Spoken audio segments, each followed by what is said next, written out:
A Nigerian woman was tied with a rope by the police in Bengaluru's National Market in a bid to restrain her after she allegedly attacked shopkeepers and policemen in a drunken condition.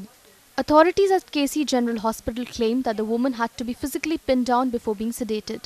National market ಏರಿಯಾದಿಂದ ಏನೋ ಸ್ವಲ್ಪ violent behaviour ಇತ್ತು ಅಂತೇಳಿ ಒಬ್ಬ ಗಂಡಸು ಮತ್ತು ಒಂದು ಸ್ತ್ರೀನಿಬ್ಬರನ್ನು ಕರ್ಕೊಂಡು ಬಂದರು ಉಪ್ಪಾರಪೇಟೆ ಪೊಲೀಸ್ ಸ್ಟೇಷನಿಂದ.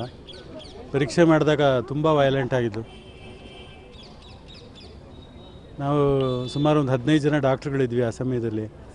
ಒಬ್ಬರು ಅನಾಸ್ಥೆಟಿಸ್ಟು, ಸೈಕಿಯಾಟ್ರಿಸ್ಟು, ನಮ್ಮ ಫಿಸಿಷಿಯನ್ಸ್ ಎಲ್ಲರೂ ಸೇರಿ ಒಂದು ಪರೀಕ್ಷೆ ಮಾಡಲಾಗಿ ಒಂಥರ ಅಕ್ಯೂಟ್ ಸೈಕೋಸಿಸ್ ಥರ ಗಲಾಟೆ ಮಾಡಿ ವೈಲೆಂಟಾಗಿ ಎಲ್ಲರಿಗೂ ಟ್ರೀಟ್ಮೆಂಟ್ ಮಾಡೋಕ್ಕೆ ಹೋದ ಡಾಕ್ಟ್ರುಗಳ ಮೇಲೆ ಬಿದ್ದು ಅವ್ರಿಗೂ ಸ್ವಲ್ಪ ಗಲಾಟೆ ಮಾಡಿದರು. ಅದಕ್ಕೆ ಈಗ ಸದ್ಯದ ಪರಿಸ್ಥಿತಿನಲ್ಲಿ ಅವಳನ್ನು ಸೆಡೇಟ್ ಮಾಡಿ ಎಲ್ಲ ಪರೀಕ್ಷೆಗಳನ್ನು ಮಾಡಿದ್ದೀವಿ.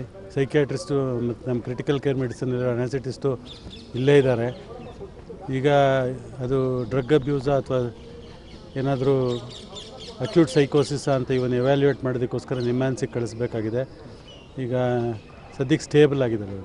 Witnesses also alleged that the woman had turned violent and broke a glass pane, which the shopkeepers had objected to.